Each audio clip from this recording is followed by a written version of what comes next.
வணக்கம். தமிழோசையின் இரவு நேர பிரதான செய்திகள் வாசிப்பவர் கிருஷிகா. தலைப்புச் செய்திகள். நாட்டின் இறக்குமதி செலவினம் கடந்த வருடத்தில் 21.6 பில்லியன் அமெரிக்க டாலராக அதிகரிப்பு. பள்ளிகளின் கல்வி செயல்பாடுகள் பொதுவாக தொடங்குவதுடன் மாணவர்களின் சுகாதாரத்துறையில் அதிக கவனம் செலுத்த வேண்டும். தடையின்றி மின்சார விநியோகத்தை தொடர்ந்தும் வழங்குமாறு ஜனாதிபதி கோட்டாபய ராஜபக்ஷ துறைசார் அதிகாரிகளுக்கு பணிப்புரை.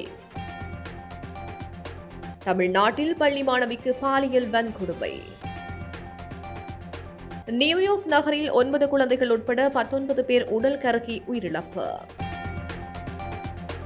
நாட்டின் இறக்குமதி செலவினம் கடந்த வருடத்தில் 21.6 பில்லியன் அமெரிக்க டாலராக அதிகரித்துள்ளதாக மத்திய வங்கியின் ஆளுநர் அஜித் நிவாட் கப்ரால் தெரிவித்துள்ளார். 2020 ஆண்டில் 16.1 பில்லியன் அமெரிக்க டாலரும் 2019 ஆண்டில் 19.9 பில்லியன் அமெரிக்க டாலராகவும் இறக்குமதி செலவினம் காணப்பட்டதாக அவர் குறிப்பிட்டுள்ளார். இதன்படி 2020 ஆண்டை காட்டிலும் கடந்த வருடத்தில் 5.5 பில்லியன் அமெரிக்க டாலராக இறக்குமதி செலவினம் அதிகரித்துள்ளது. எதிர்வரும் 22ஆம் தேதியுடன் காலாவதியாகும் சர்வதேச பன்னாட்டு பிணை முறையினை செலுத்துவதற்கான இயலுமையுள்ளதாக மத்திய வங்கி ஆளுநர் தமது டுவிட்டர் தளத்தில் தெரிவித்துள்ளார். பள்ளிகளின் கல்வி செயல்பாடுகள் பொதுவாக தொடங்குவதுடன் மாணவர்களின் சுகாதாரத்துறையில் அதிக கவனம் செலுத்த வேண்டும் என்று பொது சுகாதார ஆய்வாளர்கள் சங்கம் கூறுகின்றார்கள். அதன் தலைவர் உப்புல் ரோஹன குறிப்பிட்டார். குழந்தைகளின் சமூகத்துக்கு வெளிப்படுவதைக் கொண்டு கோவிட் விரிவுபடுத்தும் திறன் உள்ளது.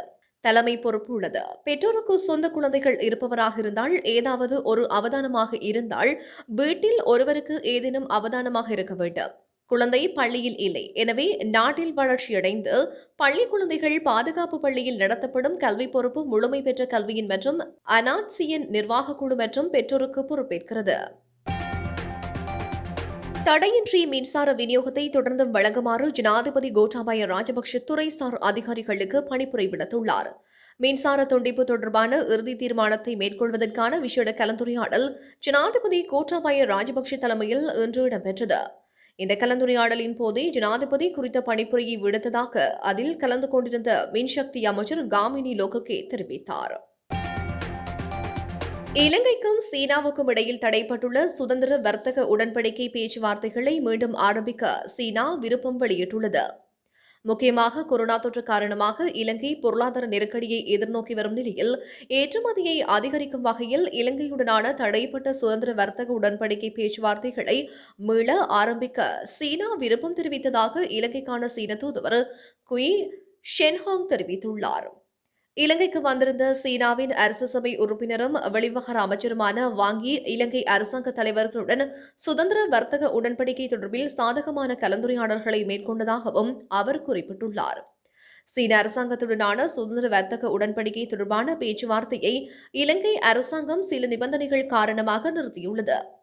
இலங்கையில் இந்த சுதந்திர வர்த்தக ஒப்பந்தத்தை பெற முடிந்தால் சீனாவில் உள்ள 1.4 பில்லியன் மக்கள் தொகை கொண்ட சந்தைக்கு பொருட்களை ஏற்றுமதி செய்ய முடியும் என்றும் தூதுவர் குய் ஷென்ஹாங் கூறியுள்ளார். நாட்டுக்கு தேவையான கோவிட் தடுப்பூசி கொள்வனவு நடவடிக்கைகள் பூரணப்படுத்தப்பட்டுள்ளது என அரசாங்கம் தெரிவித்துள்ளது.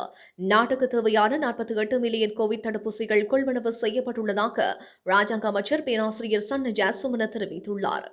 கடந்த ஆண்டு ஜனவரி மாதம் 29ஆம் தேதி ஆரம்பிக்கப்பட்ட தடுப்பூசி கொள்வனவு நடவடிக்கைகள் நேற்றைய தினம் பூர்த்தியாகியுள்ளது. வெள்ளவத்தை மற்றும் பம்பலப்பட்டி கடற்கரையில் அடையாளம் தெரியாத 2 சடலங்கள் இன்று கண்டெடுக்கப்பட்டுள்ளன. வெள்ளவத்தை கடற்கரை பகுதியில் நிர்வாணத்துடன் ஆணின் சடலம் கரையொதுங்கிய நிலையில் கண்டெடுக்கப்பட்டுள்ளதாக வெள்ளவத்தை போலீசார் தெரிவித்துள்ளனர். மற்றைய சடலம் பம்பலப்பட்டி மொரைன் டிரைவ் கடற்கரையில் இருந்து கண்டெடுக்கப்பட்டுள்ளது. குறித்த 2 சடலங்களும் இதுவரையில் அடையாளம் காணப்படாத நிலையில் வெள்ளவத்தை மற்றும் பம்பலப்பட்டி போலீசார் மேலதிக விசாரணைகளை மேற்கொண்டு வருகின்றனர். திருகோணமலை மாவட்டத்தில் உள்ள கந்தலாய் குளத்தில் 4 வான்கதவுகள் திறந்துவிடப்பட்டுள்ளன. கந்தலாய் குளத்தின் மேலதிக நீரை வெளியேற்றுவதற்காக இவ்வாறு திறந்து வைக்கப்பட்டுள்ளதாக கந்தலாய் நீர்ப்பாசன பொறியியலாளர் தெரிவித்தார். கந்தலாய் குளத்தின் நீரினை பயன்படுத்தி 16,750 ஹெக்டேர் நிலப்பரப்பில் வேளாண்மை செய்கை மேற்கொள்ளப்பட்டு வருகின்றது. கரையோரத்தில் வசிப்போர் அவதானமாக இருக்குமாறு கந்தலாய் நீர்ப்பாசன பொறியியலாளர் அறிவித்துள்ளார். இந்த மாவட்டத்தில் தொடர்ச்சியாக பெய்து வருகின்ற மழை காரணமாக கந்தலாய் குளத்தின் நீர்மட்டம் அதிகரித்து வருகின்றமை குறிப்பிடத்தக்கது. விழுப்புரம் மாவட்டம் கேஞ்சி அருகே 11ஆம் வகுப்பு படிக்கும் மாணவி தன்னுடைய பெற்றோர் இறந்துவிட்ட நிலையில் அவருடைய பெரியம்மாவின் ஆதரவில் வளர்க்கப்பட்டார். 10ஆம் வகுப்பு வரை விடுதியில் தங்கி படித்த இவர் கடந்த ஒரு வருடத்துக்கு முன் தனது பெரியம்மா குப்பு வீட்டில் தங்கி 11ஆம் வகுப்பு படித்து வந்தார். இந்த நிலையில் மாணவிக்கு திடீரென உடல் நலக்குறைவு ஏற்படவே அவருடைய பெரியம்மா சிறுமியை முண்டியம்பாக்கம் அரசு மருத்துவமனைக்கு அழைத்துச் சென்றார். அப்போது மாணவியை பரிசோதித்த மருத்துவர்கள் மாணவி 4 மாதம் கர்ப்பமாக இருப்பதாக தெரிவித்தனர். இதை கேட்டு அதிர்ச்சியடைந்த மாணவியின் பெரியம்மா குப்கு செஞ்சி அனைத்து மகளிர் காவல் நிலையத்தில் புகார் அளித்தார். புகாரின் அடிப்படையில் வழக்கு பதிவு செய்த செஞ்சி அனைத்து மகளிர் காவல்துறையினர் பள்ளி மாணவியை பாலியல் வன்கொடுமை செய்தது தொடர்பாக விசாரணை மேற்கொண்டதில் பள்ளி மாணவியின் பெரியம்மா மகன் மோகன், முதியவர் மண்ணாங்கட்டி வெங்கடேசன் மற்றும் இளையராஜா ஆகிய 3 பேரை போக்சோ சட்டத்தின் கீழ் கைது செய்தனர். இதையடுத்து மாணவியை மேலும் சிலர் பாலியல் வன்கொடுமை செய்ததாக வெளியான தகவலை அடுத்து விழுப்புரம் மாவட்ட காவல் கண்காணிப்பாளர் ஸ்ரீநாதா செஞ்சி காவல் நிலையத்தில் 2 மணி நேரத்துக்கு மேலாக தீவிர விசாரணை மேற்கொண்டார். அதனைத் தொடர்ந்து பெண்கள் மற்றும் குழந்தைகளுக்கு எதிரான குற்றத்தடுப்பு கூடுதல் காவல் கண்காணிப்பாளர் தேவராஜ் செஞ்சி அனைத்து மகளிர் காவல் நிலையத்தில் நள்ளிரவில் தீவிர விசாரணை மேற்கொண்டார். காவல் உயரதிகாரிகள் செஞ்சி அனைத்து மகளிர் காவல் நிலையத்தில் அடுத்தடுத்த விசாரணைகளை மேற்கொண்டதால் செஞ்சி அனைத்து மகளிர் காவல் நிலையம் பரபரப்புடன் காணப்பட்டது. நியூயார்க் நகரில் பிராங்க்ஸ் என்ற அடுக்குமாடி குடியிருப்பு அமைந்துள்ளது. இதில் 19 மாடிகள் இருந்துள்ளன. நேற்று இந்த கட்டடத்தின் 2ஆம் மற்றும் 3ஆம் தளத்தில் இருந்து கரும்புகை வெளியேறியுள்ளது. இதனையடுத்து தீயணைப்பு துறைக்கு தகவல் தெரிவிக்கப்பட்டுள்ளது. தகவல் கிடைத்த சில நிமிடங்களில் 200க்கும் மேற்பட்ட தீயணைப்பு துறை வீரர்கள் சம்பவ இடத்துக்கு விரைந்து வந்து தீயை அணைக்கும் பணியில் ஈடுபட்டுள்ளனர். எனினும் கரும்புகை அதிக அளவில் இருந்தாலும் தீயை அணைப்பது சிரமமாக இருந்துள்ளது. கடும் போராட்டத்துக்கு பின்னர் தீயை அணைத்துள்ளனர். இந்த விபத்தில் 9 குழந்தைகள் உட்பட 19 பேர் உடல் கருகி உயிரிழந்துள்ளனர். மேலும் 32 பேர் மீட்கப்பட்டு அருகிலுள்ள மருத்துவமனையில் சிகிச்சைக்காக சேர்க்கப்பட்டுள்ளனர் என தீயணைப்பு அதிகாரிகள் தெரிவித்தனர். இத்துடன் தமிழோசையின் இரவு நேர செய்திகள் நிறைவு பெற்றன. உடனுக்குடன் செய்திகளை அறிந்து கொள்ள www.tamilosai.lk என்ற இணையதளமூடாக பிரவேசியுங்கள். வணக்கம்.